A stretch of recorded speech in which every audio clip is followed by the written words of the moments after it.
Yo ahora arranqué con el Anti-Taylor, que en algún momento lo había leído, pero hace bastante, así que lo empecé a leer de vuelta. Y después otro de los textos que me queda ahora terminar, Conceptos básicos en planificación estratégica. El de Débora Ferrandini me resultó un tanto complejo, así que lo empecé, casi que lo terminé, pero lo tendría que releer porque me resultó un poco complejo ese texto. Por ahora voy con eso y el video vi los primeros 20 minutos.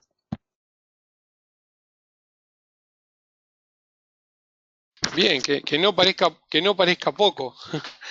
Sí, Sí, hay que, todo muy interesante parece, digamos. Algunos textos más difíciles, pero todo muy interesante.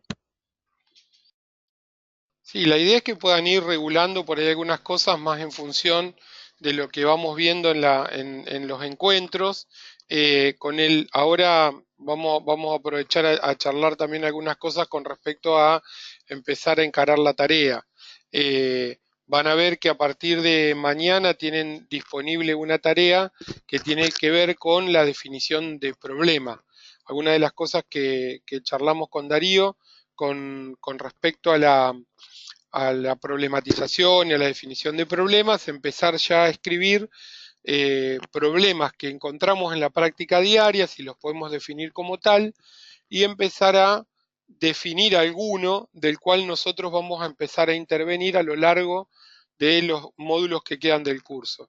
La intención es que podamos avanzar en un problema, que podamos hacer el uso de todas las herramientas, eh, digamos, de planificación, de intervención, de priorización de problemas que ahora vamos a ver, y podamos llegar al final del curso con alguna idea, algún proyecto medianamente avanzado de intervención, algo que erramos en la lógica de lo que ha sido el curso, poder tener una intervención concreta en nuestro lugar de trabajo. Así que bueno, eso también los va a ir orientando hacia qué lecturas por ahí a ustedes les resultan en función de la temática que van manejando, por ahí de más aplicación y algunas un poco más teóricas.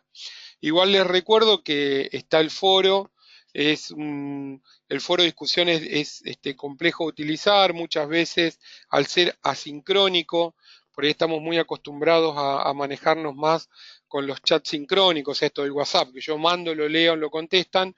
Esto en realidad, el chat asincrónico en realidad es subir una duda o algo que después va a ser visto en un tiempo diferente, incluso cuando no estamos conectados. Pero bueno, es un espacio para aprovechar, intercambiar dudas, y si alguno de ustedes tiene una opinión diferente sobre alguno de los textos, bueno, bienvenido sea a ampliar la mirada y la discusión.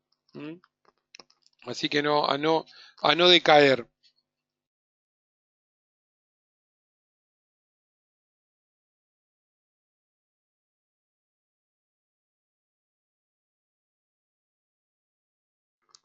Bueno, arrancamos. Como les decía, la idea era empezar a charlar algunos términos con respecto a lo que es planificación en salud. Es un término que también como todo lo que venimos trabajando, el término de salud, el término de salud pública, problemas, en realidad son de uso cotidiano, pero que pocas veces nos detenemos a pensar cuáles son las herramientas concretas y las herramientas adecuadas para utilizar para una planificación correcta o para una planificación que vaya en el sentido que nosotros queremos darle. No hay una sola definición ni una sola forma de planificar, eh, em, y lo que vamos a intentar discutir en este encuentro es sobre la planificación estratégica. Ustedes saben que hay una forma de planificar que es la clásica o la que conocemos y que hemos estado discutiendo hasta ahora, que es la planificación normativa. O sea, la decisión de lo que debería pasar, de aquello que por una definición, eh, podríamos decir, central, se define como lo que debería ocurrir, y sobre eso se establece todo un andamiaje normativo que hay un otro que tiene que ejecutar. Esta planificación normativa y esta planificación de modo tradicional o de modo histórico, como todo lo que venimos discutiendo, ha tenido un punto de quiebre en la medida en que la complejidad de los problemas han ido haciendo estas herramientas normativas eh, obsoletas o por lo menos con serias dificultades para cumplir los objetivos que se proponían. Eh, Sobre todo en algo que, digamos, en una de las cosas más importantes que agrega la discusión de la planificación estratégica por sobre la normativa, que es la capacidad de visibilizar actores, la capacidad del planificador de poner en juego las distintas interfaces de poder y los distintos niveles de decisión eh, para que precisamente aquello que se decidió realmente se lleve adelante. La planificación normativa encontró su quiebre en términos de que eh, yo normativamente doy una orden y tengo que encontrar a alguien que la obedezca. Digo, y ese alguien que la obedezca no solo tiene que interpretarla en el mismo sentido que yo la doy, sino que además tiene que hacer exactamente lo que le digo para que esto sea efectivo. Bueno, en el solo hecho de escuchar la definición, saben y se dan cuenta de cuáles son las limitaciones, severas limitaciones que ese modelo tiene. Algunas ya las hemos visto, pero básicamente esta es la interpretación de la comunicación, el interjuego de relaciones que se establece entre el mensaje que se emite y el receptor, el interjuego que se produce entre las expectativas y todos los determinantes que juegan a nivel de que una medida se lleve o no se lleve adelante en un determinado momento o en un determinado lugar. Entonces, en función de empezar a superar todos estos escollos que generaba esta planificación normativa, muy atada a los modos clásicos de la salud pública, muy atado a los modelos unicausales de salud, eh, digamos, esto todo se relaciona con lo que venimos hablando, empiezan a discutirse y empiezan a ponerse en juego algunos modelos conceptuales que terminan en lo que después se conoce como planificación estratégica. ¿Sí?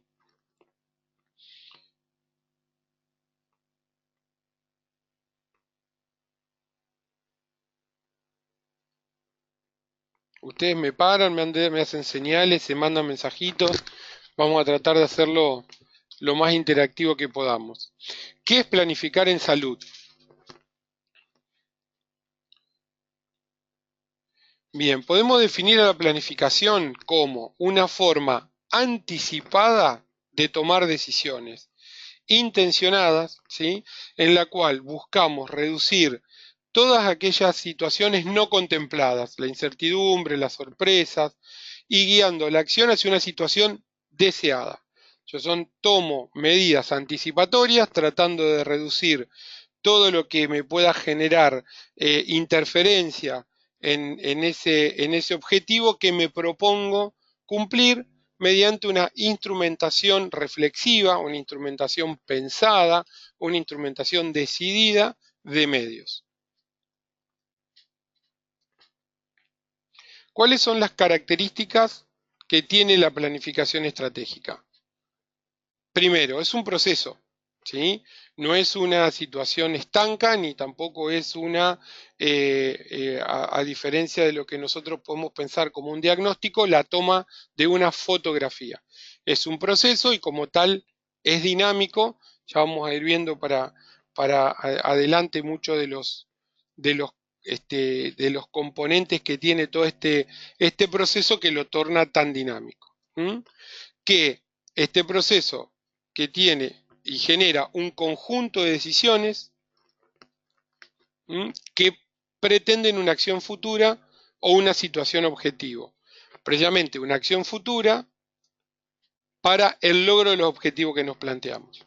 Entonces, un proceso que incluye un conjunto de decisiones que tomamos para generar una acción para lograr los objetivos que nos planteamos como tal.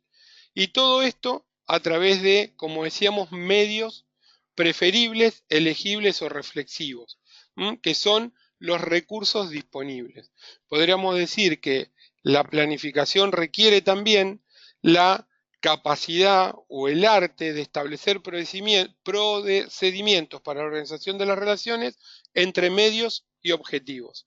Una de las cosas que más caracteriza a la planificación en términos estratégicos es la evaluación de la capacidad real de implementar las medidas que nos proponemos. Digo, ¿tenemos los medios? Una pregunta que debemos hacernos es, ¿tenemos los medios? ¿Están disponibles para que esto que yo quiero que pase realmente pase? ¿Mm? Entonces, un proceso que es un conjunto de decisiones para una acción futura para lograr objetivos por medios elegibles.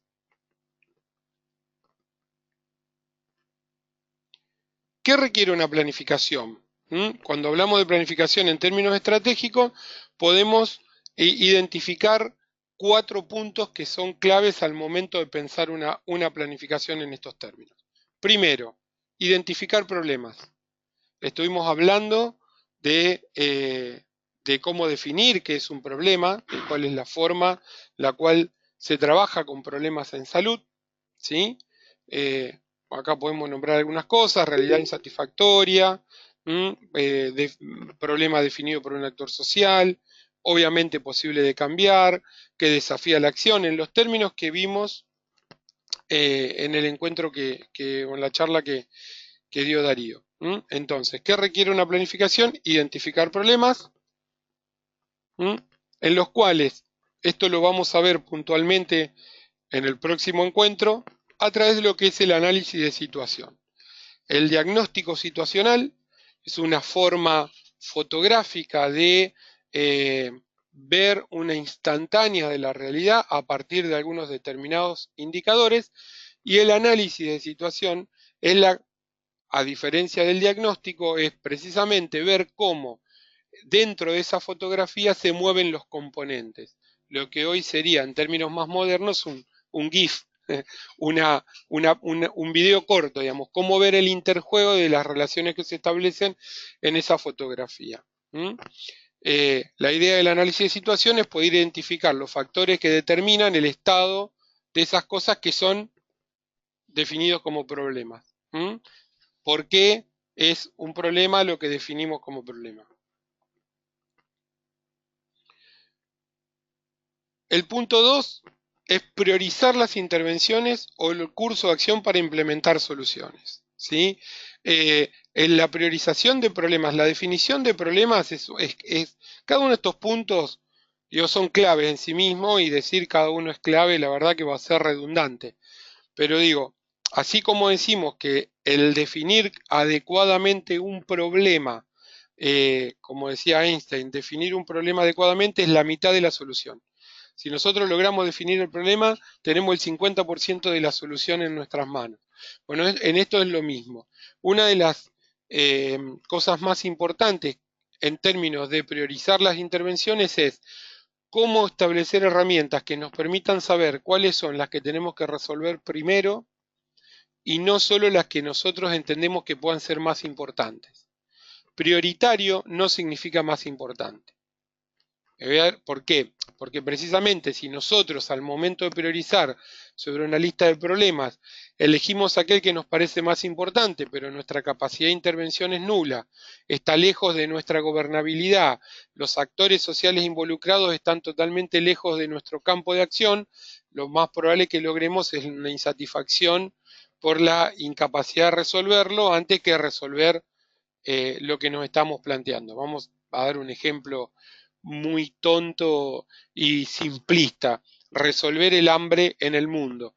¿Es importante? Por supuesto. ¿Podemos hacerlo del centro de salud? Por supuesto que no.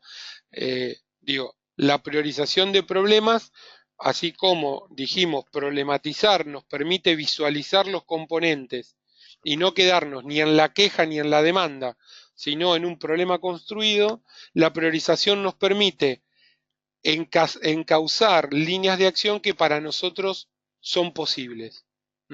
Esto es, a título de la planificación estratégica el componente que la diferencia de la planificación normativa.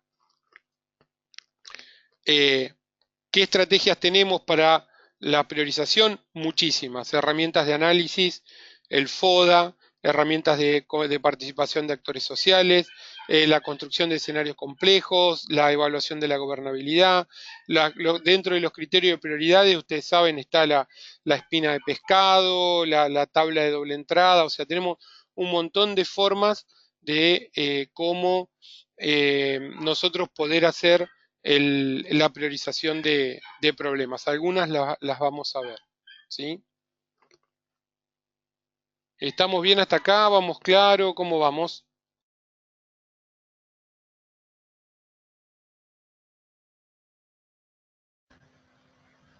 Bien, bien.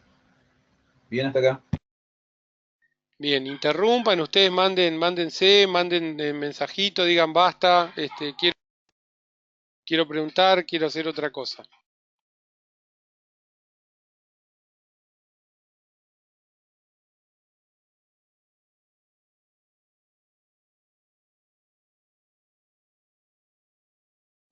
Bueno, seguimos. Por ahí van a escuchar mi bella mascota que ladra.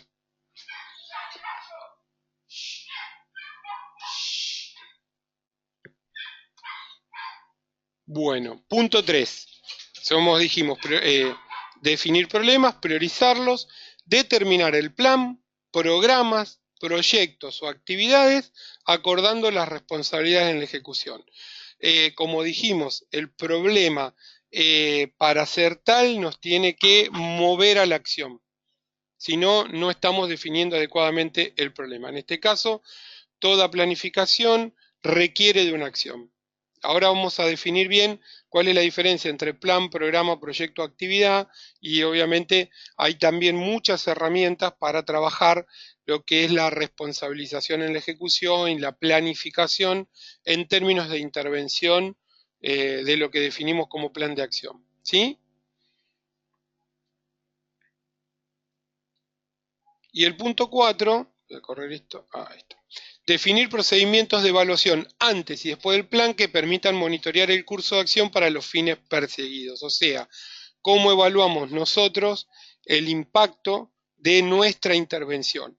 Este punto 4, en realidad, si nosotros hacemos adecuadamente y podemos avanzar en un proceso dinámico de planificación, volvería a ser el punto 1 de una planificación siguiente.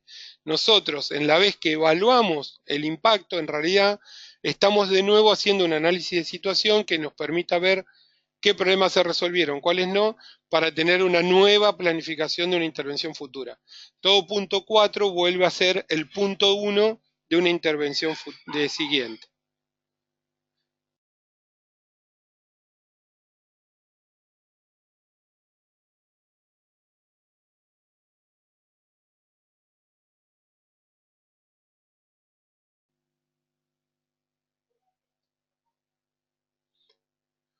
Bueno, acá lo que habíamos puesto, pero en realidad no quiero meterme mucho en eso, no me acordaba que lo había dejado en la filmina, es que en realidad, por ejemplo, todos los espacios que nosotros tenemos de participación, y esto lo vamos a ver con mejor detalle en lo que es el análisis de situación,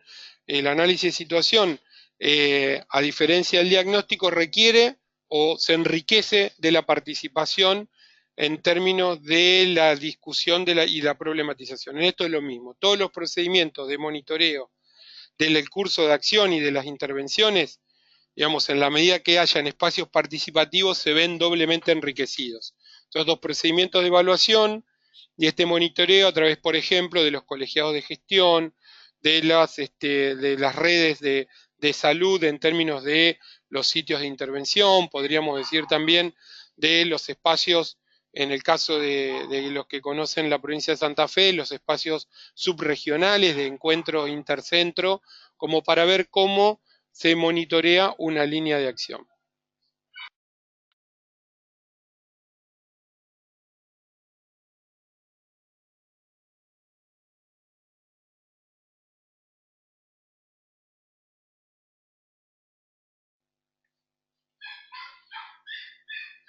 Le puse un cuadrito como para hacer una pequeña pausa. La pintora se llama Tarsila do Amaral. Esto se llama Morro da Favela, este cuadro.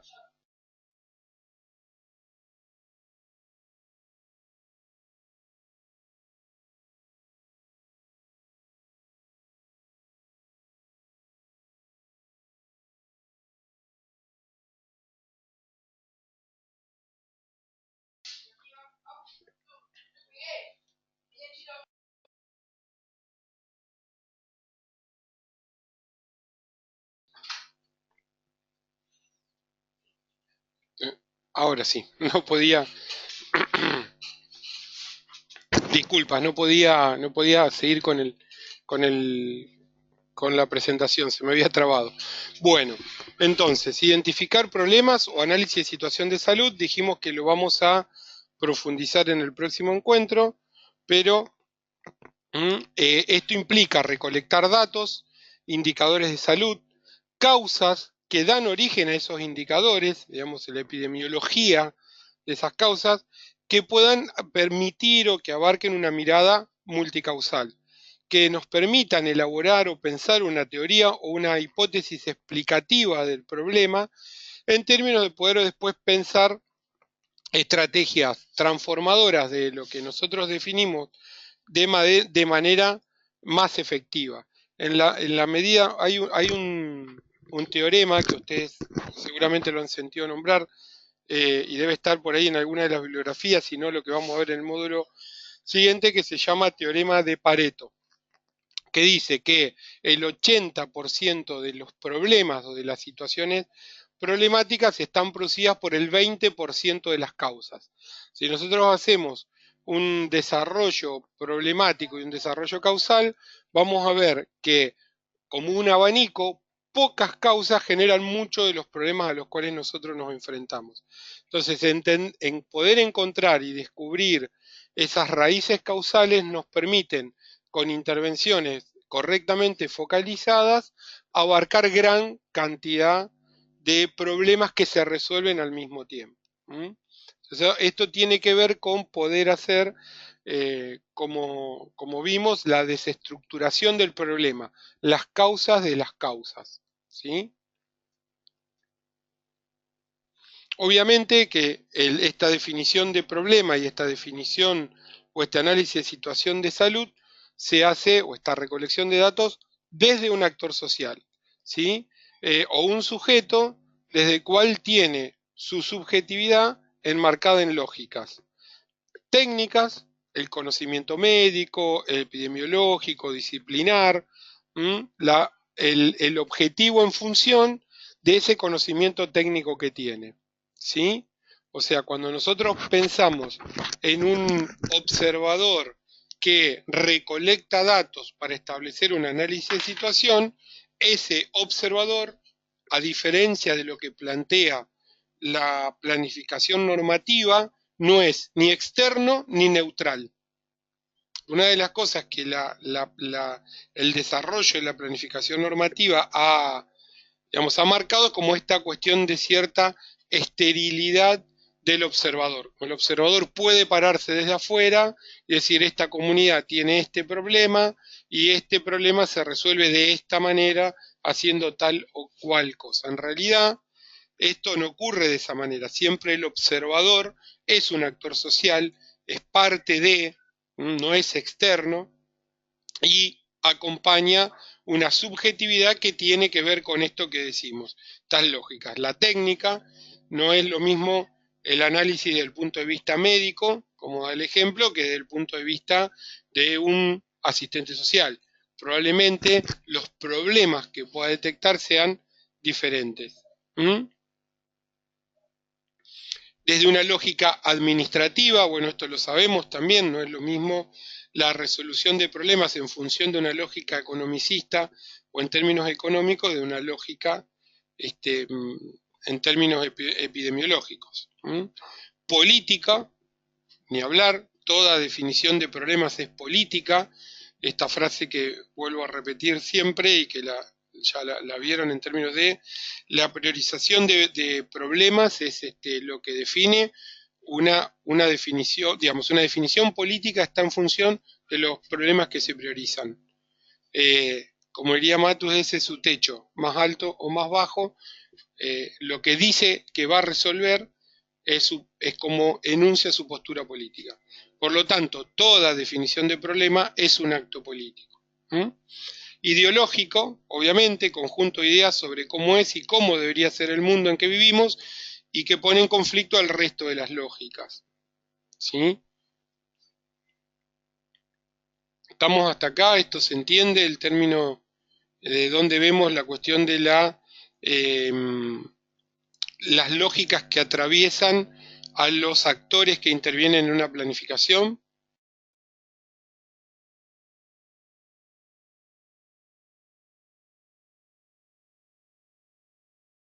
Sí, perfecto, muy claro.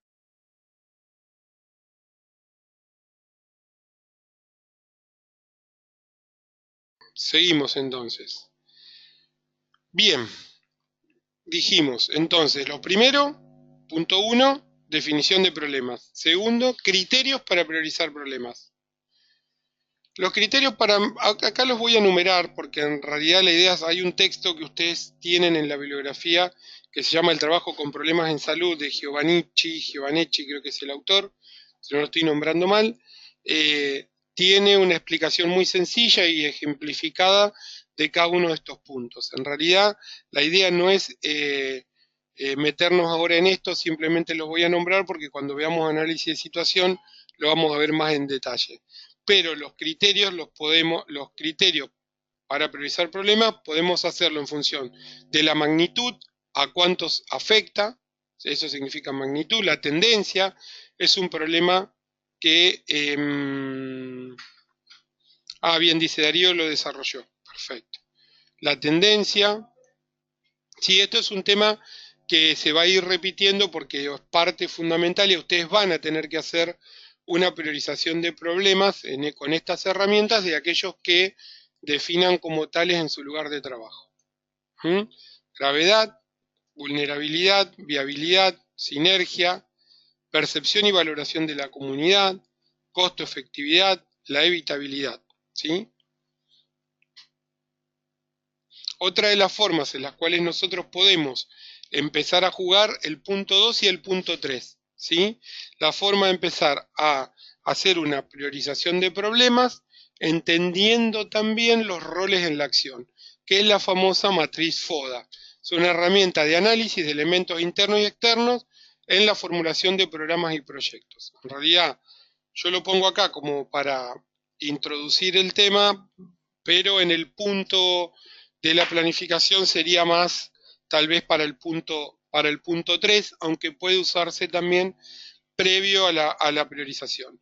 Y en realidad es poner en una grilla de cuatro entradas muy sencilla cuáles son para nosotros el momento de pensar la intervención, ¿sí?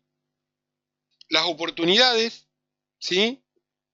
Y las amenazas. Por un lado, o sea, cuáles son aquellas situaciones contextuales en las cuales se da una oportunidad para pensar la intervención que nosotros queremos intervenir y cuáles son las amenazas en función de aquellos actores sociales que podríamos decir consciente o inconsciente, voluntaria o involuntariamente, tienen un interés contrario a lo que nosotros proponemos como acción. ¿Sí? Podemos poner algunos ejemplos, vamos a poner un ejemplo, a ver si me sale algún ejemplo médico, no tan duro, pero digo, si yo en un zanco del interior de la provincia propongo hacer una intervención muy dura porque surge la oportunidad de hacerlo en términos de la gratuidad de los servicios, yo sé que los profesionales o aquellas instituciones que cobran o que tienen un beneficio del cobro al interior de los efectores de salud van a ser nuestra principal amenaza. ¿Por qué? Porque son aquellos que ven su interés particular afectado por la decisión que tomemos. ¿Sí? Un ejemplo más tonto, la empresa Polycop, que fabrica las bolsitas de los supermercados, hizo un recurso de amparo cuando la municipalidad prohibió el uso de bolsitas, la entrega de bolsitas plásticas en los supermercados. O sea, hay una medida que puede ser muy piola y compartida por todos, pero en realidad cuando hacemos un análisis un poco más profundo vamos a ver que siempre hay alguien a que podemos estar afectando, ¿sí? Por otro lado, ¿cuáles son nuestras fortalezas y cuáles son nuestras debilidades? Con qué contamos y de qué carecemos al momento de llevar adelante la intervención que nos proponemos.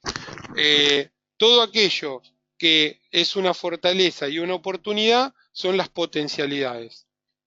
Aquellas fortalezas que están, digamos, se cruzan con las amenazas son los riesgos que tenemos en la intervención.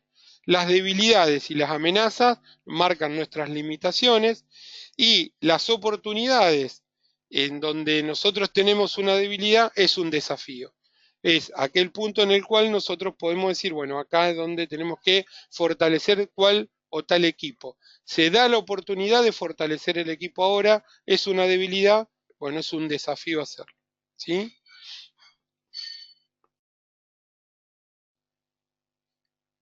¿Todo bien hasta acá? Seguimos. Yo le voy a ir preguntando porque esto me parece que es importante que podamos ir haciendo algún juego de intercambio.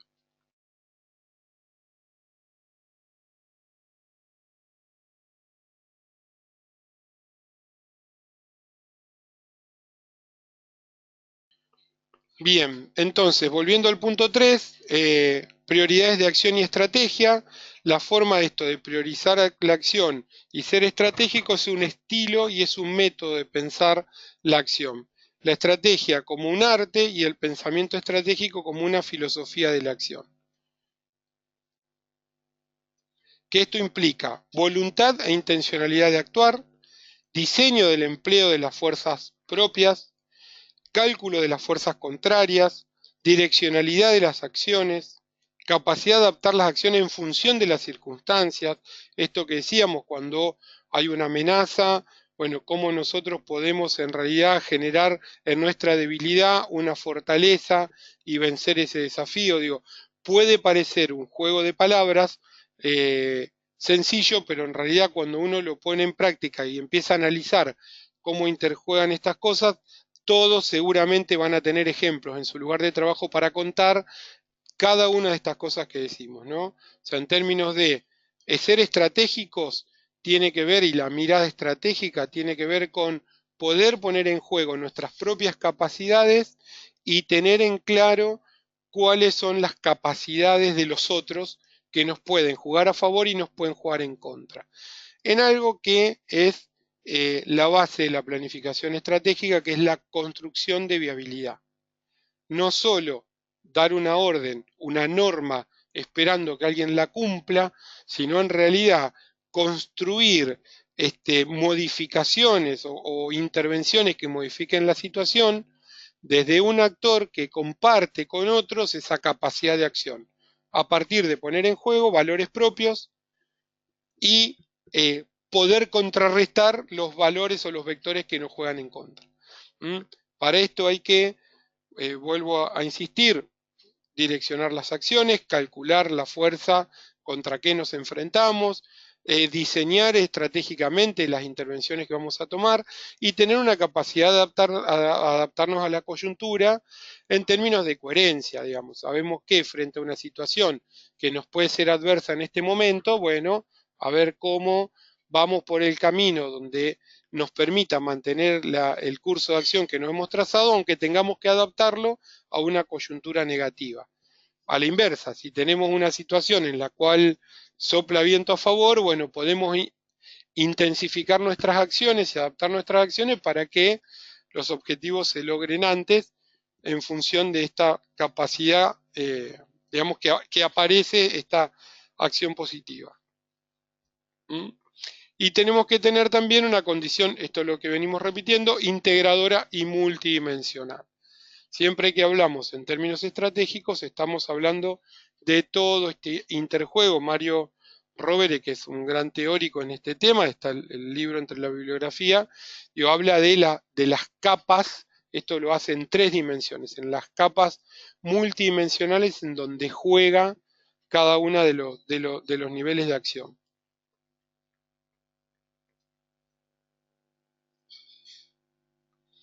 Bien. Bueno, esto por ahí lo vamos a ver un poco al final, no sé, me parece que creo que quedó medio cruzado.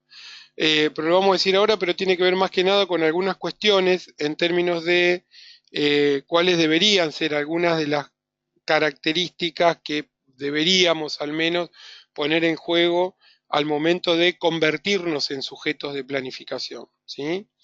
El planificador no puede tener un alcance universal.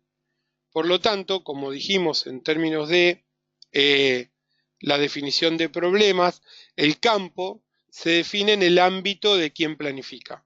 ¿Sí? Yo puedo estar pensando planificación en salud en el ámbito de un determinado efector, porque es mi gobernabilidad, sin perder de vista todo el contexto, pero se me va a hacer muy difícil, como decía, pensar que a partir de mi intervención voy a eh, eliminar el hambre en el mundo.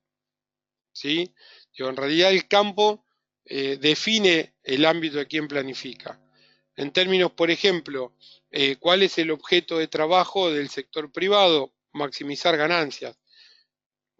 Puede ser un reduccionismo que puede sonar chocante, pero en términos de un desglose más fino, esto es así, digamos, el objeto del sector privado es maximizar ganancias, obtener una renta. Por lo tanto, desde la mirada del sector privado, el campo, digamos, de quien planifica va a estar limitado por este marco objetivo que es la maximización de las ganancias. Si uno puede no salirse de estos bordes.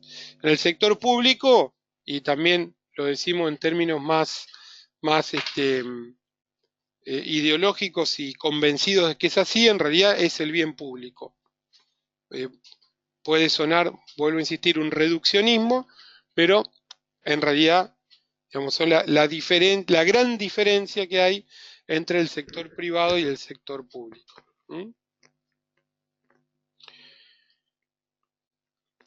Tiene que tener en cuenta los diferentes actores sociales, los factores que actúan e inciden en el mismo escenario que se desarrolla el plan o el programa. Lo mismo que decíamos recién. También acá yo agregaría, que creo que no está, es en términos de también la planificación en términos de un actor colectivo interdisciplinario, obviamente mejora muchas de estas miradas y del análisis multicausal, y a lo mismo pasa en la definición de problemas, digamos, que cuando uno lo hace en términos individuales. ¿Sí? Esto por ahí no está aclarado, pero es importante entender que esto puede reducirse en la medida en que nosotros construimos un actor colectivo de planificación y no solo una persona que planifica.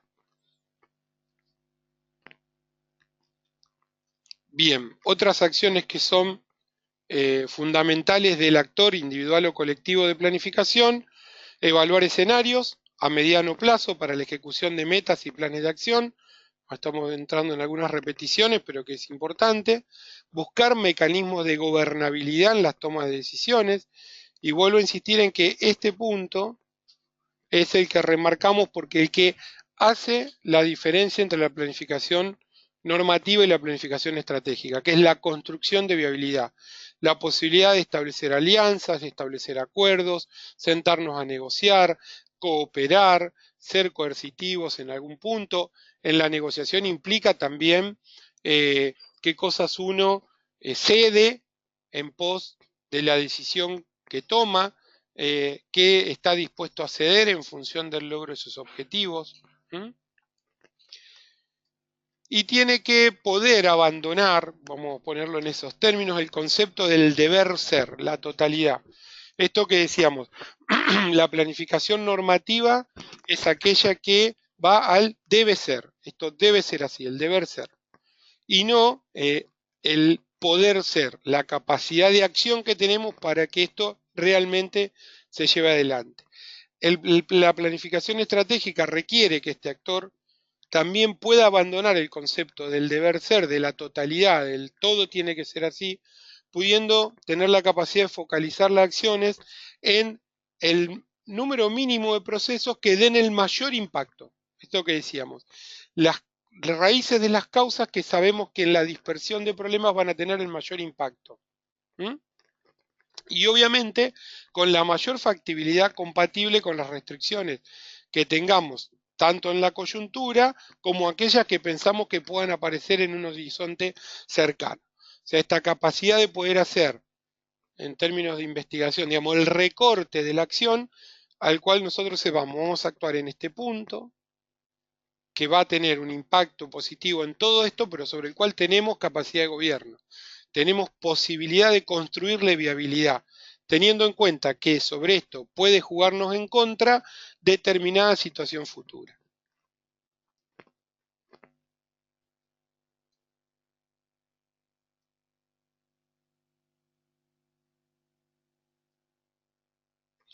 Bueno, esto creo que también lo vieron con Darío, no lo voy a profundizar, pero que tiene que ver también como parte del análisis de situación de salud, es la capacidad de poder hacer un análisis explicativo del problema, el flujograma situacional. Como de menor a mayor complejidad podemos ir viendo el problema en términos de indicadores de salud, los hechos condicionantes o las causas que intervienen de manera inmediata en esos indicadores, poder hacer un plano de causas estructurales, los recursos físicos, institucionales, las creencias y las costumbres, ¿sí?, que intervienen en esos hechos condicionantes que determinan el problema. Bueno, Adrián, no hay problema, que tengas buenas noches. Y el plano de estructuras básicas fundantes que se mantienen por las estructuras que los condicionan, ¿sí? Vamos a hacer un cortito ejemplo. Si, por ejemplo, el problema lo vamos a leer al revés, el problema es el elevado número de consultas de diabéticos tipo 2 en el hospital y una tasa elevada de internaciones por complicaciones diabéticas en el hospital. Nosotros podemos entender como hechos condicionantes de estos problemas que la atención del centro de salud está limitada a la demanda. No hay planificación, no hay turnos programados, por lo tanto, ¿sí?, el diabético va al hospital. A su vez esto tiene como una estructura manifiesta la baja utilización del centro de salud. Como la atención del centro está limitada a la demanda, hay una baja utilización del centro de salud que a su vez está condicionada por el modelo hospitalocéntrico. Lo mismo para este lado, la tasa elevada de internaciones por complicaciones diabéticas, en términos de que no hay insulina en los centros de salud, por lo tanto los pacientes no tienen acceso a la medicación que requieren, y a su vez esto está condicionado por la baja disponibilidad de turnos y el modelo que nos lleva a que la insulina solo esté disponible en el hospital y no en el centro de salud es precisamente la estructura básica que condiciona, que es el modelo hospitalocéntrico. Yo creo que esto ya lo habían visto con Darío, por eso no quiero ahondar mucho, pero digo, parte del análisis del problema en términos de intervención nos permite también en esto entender sobre qué acción o qué acción podemos nosotros hacer.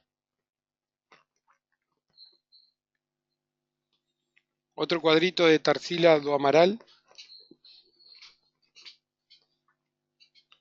Bien, ¿cómo estamos hasta acá? Disculpen que pregunte tanto, pero en realidad porque vamos pasando cosas que son bastante rápidas, las vamos viendo, digo, con medio velocidad, pero que en realidad, si ustedes las van viendo en la bibliografía, ocupan mucho centímetro de texto y de papel.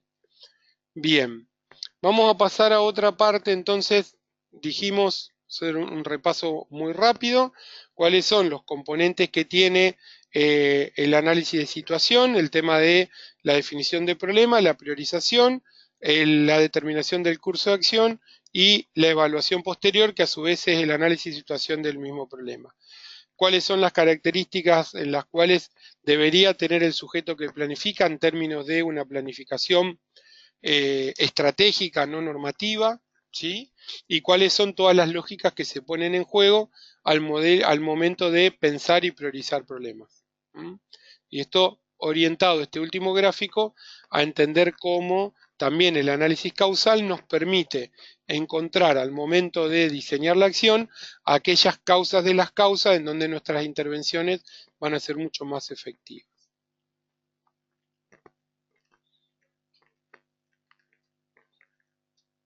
Bien, ahora vamos a ver rápidamente lo que son los momentos de la planificación.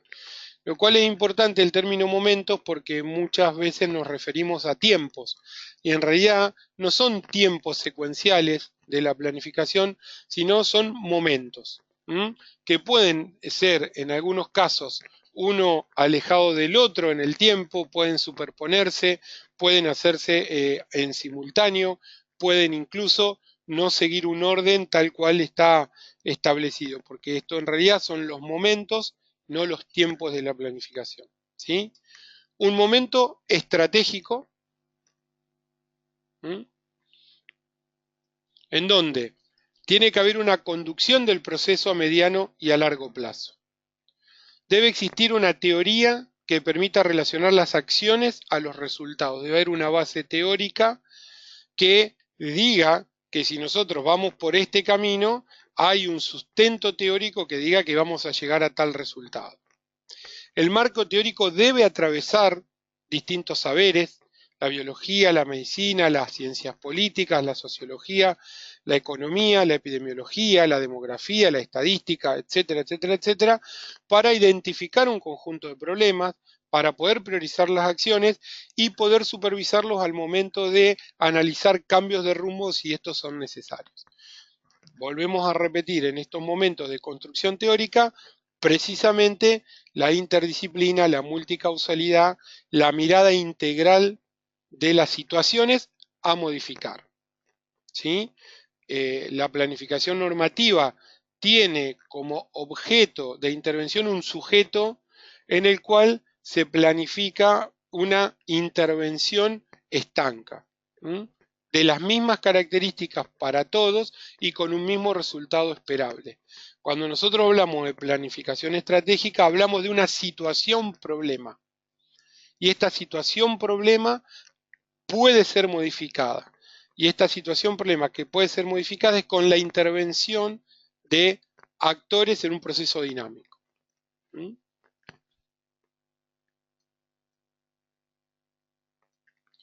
Esto puede expresarse en indicadores de salud, por ejemplo, como objetivos y metas del nivel central. En esto volvemos a la cuestión de la discusión temporal. El plazo del plan es todo el tiempo que se necesite para lograr libertad y autonomía, hasta que las restricciones dejen de operar. En realidad es todo el tiempo que sea necesario para que aquella situación problema pueda, en cierta manera, transformarse en una nueva situación, en donde aquello que nosotros entendíamos como una situación problemática, esa comunidad, digamos, es el grupo hacia donde orientamos nuestras acciones, hayan podido, digamos, ganar libertad y autonomía en los procesos. Esto lo vimos también en términos de definiciones de salud en uno de los primeros encuentros que tuvimos, ¿sí? La capacidad de autonomía y libertad. Como momento estratégico está la definición del plan. ¿Qué es el plan? ¿Qué diferencia o cómo podemos definir un plan? El plan son las decisiones de carácter general, ¿sí? Son las que expresan los lineamientos políticos. Lo que dijimos, aquello que se define como política pública se define a partir de un plan. Las prioridades que se derivan de esas formulaciones, como dijimos, la priorización de problemas es la exteriorización de una posición política. Si yo digo, voy a primero resolver las situaciones de las personas que tienen problemas de salud mental y que están encerradas en dispositivos carcelarios con situaciones de maltrato, vulneración de derechos, bueno, estoy dando un marco, una definición política sobre qué pienso que debe actuarse primero. Por el contrario, decir, no, el primer problema donde voy a actuar en realidad en mi definición es porque las prepagas recaudan poco y en realidad tengo que orientar el sistema de recaudación de las prepagas hacia un perfil de cobro diferente. Bueno, estoy formulando en la medida que digo que voy a hacer primero un lineamiento político. Esto es el plan, ¿sí? Tiene como finalidad trazar el curso deseable y probable del desarrollo de un sector económico, social, cultural. ¿Mm? Hay un momento táctico, que es la planificación a corto y mediano plazo, determinando el conjunto de acciones, programas y proyectos que faciliten los objetivos fijados en el plan estratégico. El plan estratégico es aquel que define la política, el que define hacia dónde vamos. A su vez se compone de programas y proyectos que son los que van a llevar en un plazo determinado las acciones concretas para lograr esos objetivos que nos proponemos. ¿Sí? Crea las condiciones necesarias para hacer viable la consecución de los objetivos del plan. El momento táctico es el momento en el cual se construye la viabilidad, lo que decíamos, la construcción de viabilidad a partir de la gobernabilidad sobre los procesos. Un programa puede definirse como acciones o conjuntos de proyectos orientados a alcanzar las metas y objetivos propuestos por el plan en un periodo determinado. ¿Sí? Acá lo que hacemos, en la medida que nosotros definimos un programa, ¿sí? Nos proponemos metas, objetivos en un periodo determinado. O sea, ponemos una escala temporal sobre nuestro plan de acción. A este plan de acción que nosotros decíamos, mejorar el sistema educativo. Perfecto. O sea, nuestro plan es mejorar el sistema, la accesibilidad al sistema de salud. Para esto me pongo distintos programas. Un programa de mejoramiento de los turnos en los hospitales de alta demanda en el periodo invernal. Entonces yo ya del esquema de planteo teórico de política voy a una acción donde ya puedo empezar a verla concreta. Por ejemplo, programas de tercera edad, materno-infantil, bueno, acá la construcción de edificios escolares, también como un ejemplo. Los proyectos son el conjunto de actividades concretas, coordinadas entre sí con el fin de producir determinados bienes o servicios capaces de satisfacer necesidades o resolver problemas. Por ejemplo, un curso para la tercera edad o la construcción de una determinada escuela. Dentro del programa vamos a encontrar muchos proyectos, ¿sí? Y los proyectos son los que ejecutan y generan el bien producido para que el programa se lleve adelante y cumpla sus objetivos, y todas aportan, digamos, a la política planteada en el plan. La diferencia entre el programa y el proyecto está en la magnitud.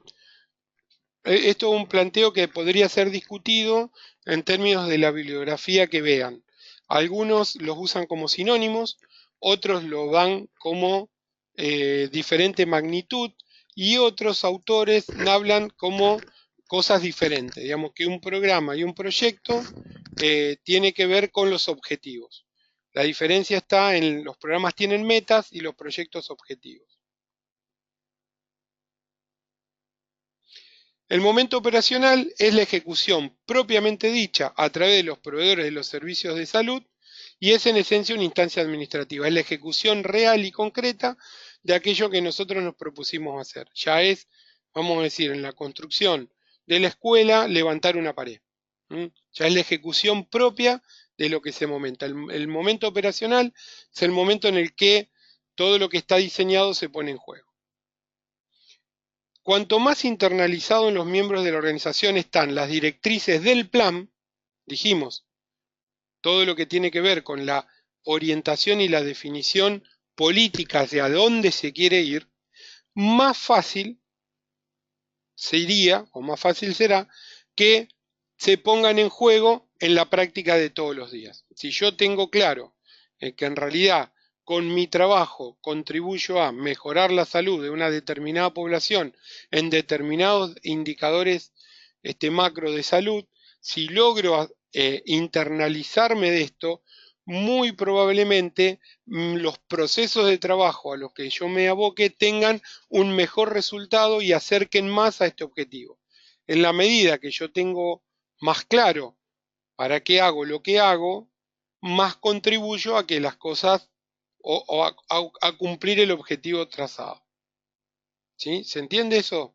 Quedó muy confuso.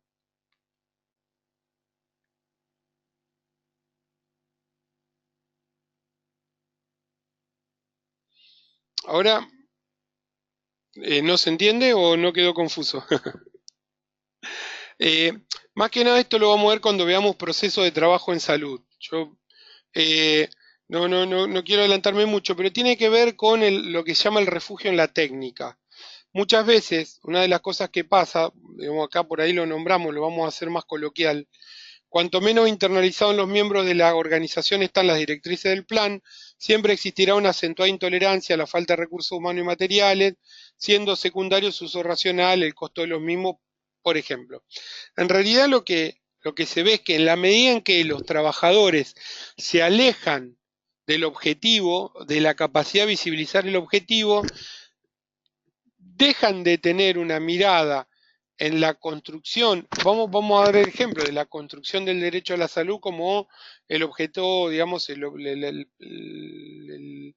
planteo político, digamos, decir, bueno, nosotros garantizamos el derecho a la salud y para eso nos proponemos, bla, bla, bla, bla, bla, bla, bla. Una de las cosas que pasa cuando el trabajador no puede verse parte de ese proceso y que en realidad con su trabajo está colaborando a ese derecho a la salud, es el refugio en la técnica. Y queda exclusivamente supeditado su trabajo a la técnica, al enfermero que vacuna y puede verse solamente a través de la vacuna que coloca, el médico a través de la receta y puede verse a partir de la práctica individual que logra hacer a través de yo receté tantos medicamentos o vi tantos hipertensos. Uno de los riesgos que pasa en el momento digamos, del alejamiento del objetivo del trabajo es precisamente la vuelta hacia un refugio en la técnica que a su vez genera esto. Mayor intolerancia a las dificultades, menor creatividad al momento de resolver problemas. Obviamente que esto determina en un montón de casos también lo que da como ejemplo el texto en términos de el uso racional, pero muchísimas otras más, como el desgaste profesional, la incapacidad de sensibilizarse por los problemas del otro, se acentúa mucho el individualismo dentro de las prácticas, digo, conjuga esta cuestión de escisión de momentos en una serie de cosas que se ven en la práctica habitual, ¿no? Y hay lugares donde además esto es más crítico.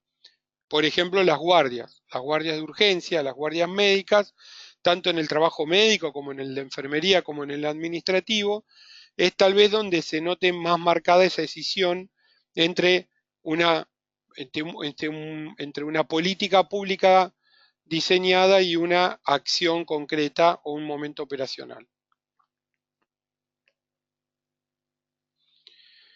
Bien, bueno. Esto ya lo habíamos visto, pero decía que le vamos a hacer una repetición, ¿sí?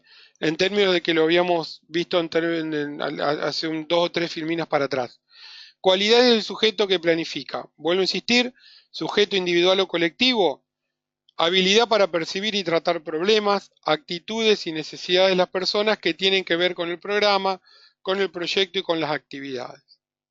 Flexibilidad y estabilidad en la direccionalidad de las acciones para que la incidencia de los factores externos no hagan perder los objetivos estratégicos. Esto es recontra, parece una frase teórica muy linda, pero es recontra común. Digo esto cuando dicen, no, pero perdió el rumbo. ¿Qué es perder el rumbo? Digo, en realidad es cuando nosotros perdemos la capacidad de adaptarnos con coherencia de lo que pensamos a la coyuntura. Vamos a ver un ejemplo muy mundano. Más sí, todos hacen lo mismo, yo hago lo mismo, ya está. Digo, y negamos incluso nuestras propias creencias en términos de cómo debería ser una práctica en salud para hacerla de una manera porque la coyuntura nos supera, ¿no? Esto en términos de planificación es muy importante, que el sujeto planificador, una, dos, tres, cinco personas, digamos, el equipo planificador o quien planifica, tenga esa capacidad de flexibilidad, ¿no? Para lograr adaptarse a los temas coyunturales sin perder de vista cuál es su objetivo primario. ¿Mm? ¿Por qué estamos haciendo lo que hacemos? Adaptabilidad para cambiar el modo de abordar los problemas, ¿sí?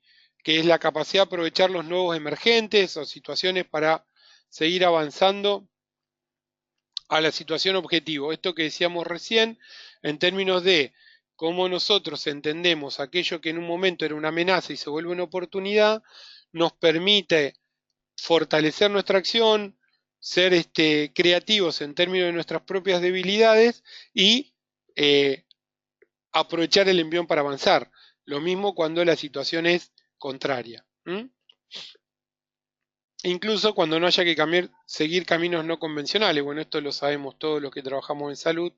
La cantidad de creatividad que ponemos en juego todos los días frente a una multiplicidad de problemas, ¿no? Eso es la fluencia, la capacidad de adaptarnos y seguir caminos, digamos, sin detener la marcha.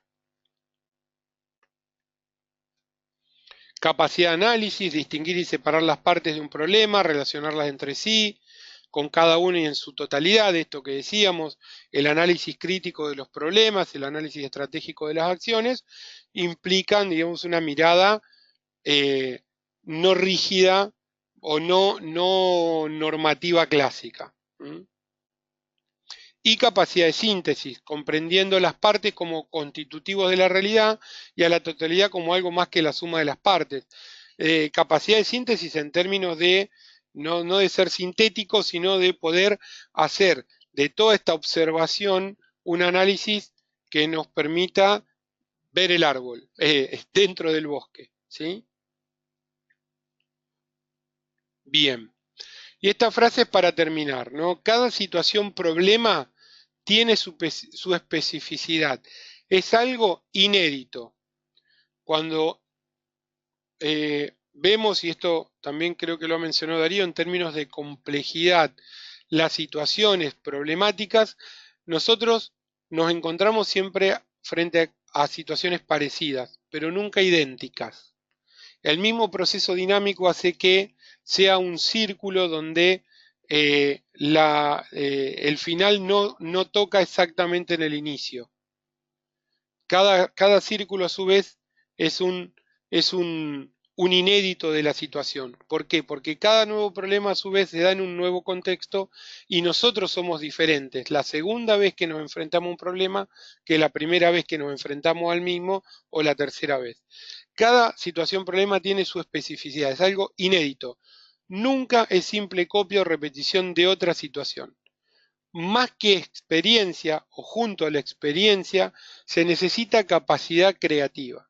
Es muy importante para poder encontrar esto que decíamos, el viable inédito. Construir una herramienta viable, posible de ser aplicada y que en realidad con la capacidad creativa de resolver un problema nuevo con herramientas creadas para eso. ¿Sí? Digo, esto, el viable inédito resume un poco eh, en dos palabras, o intenta resumir en dos palabras cuál es digamos, el objeto de la planificación estratégica. Vuelvo a insistir en esto, en la construcción de viabilidad en términos de situaciones problemáticas para encontrar soluciones creativas, interdisciplinarias y en conjunta que modifiquen esa realidad observada. En un proceso dinámico donde esa nueva observación de la realidad nos permita un nuevo proceso de planificación. Bueno, hasta acá llegamos. Abrimos un rato el micrófono para el debate o algún punto que quieran que repitamos o vamos para atrás o volvemos a ver.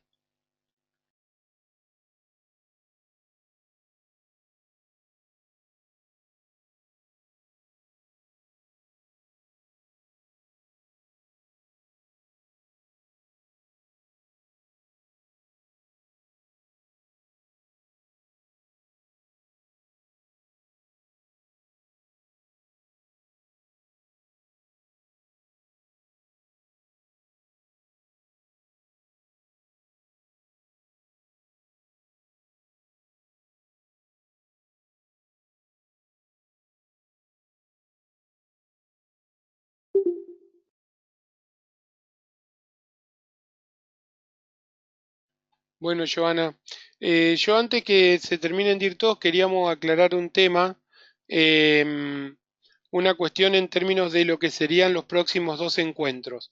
Nosotros habíamos pensado el jueves, o sea, pasado mañana, hacer un nuevo encuentro para trabajar algunas cuestiones relacionadas a análisis de situación y la semana próxima herramientas de epidemiología. Yo creo que podemos, si están de acuerdo, bueno, somos pocos los que quedamos, después yo lo voy a mandar como mensaje, es directamente pasar análisis de situación y herramientas epidemiológicas en un solo encuentro la semana que viene, porque los temas pueden resumirse y podemos verlo. El tema de epidemiología son herramientas y presentaciones que son más sencillas y más teóricas que creo que podemos obviarlas. Pero bueno, eso no sé qué opinan ustedes al respecto. Más que nada por el tema de los tiempos, ¿no? Porque necesitaríamos volver a encontrarnos pasado mañana 2 horas por lo menos.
Bueno, vamos a ver entonces el tema, hay experiencias dispares, yo les voy a mandar un mensajito a través del campus y definimos en la semana cuándo nos encontramos la próxima. Entonces ya este jueves la vamos a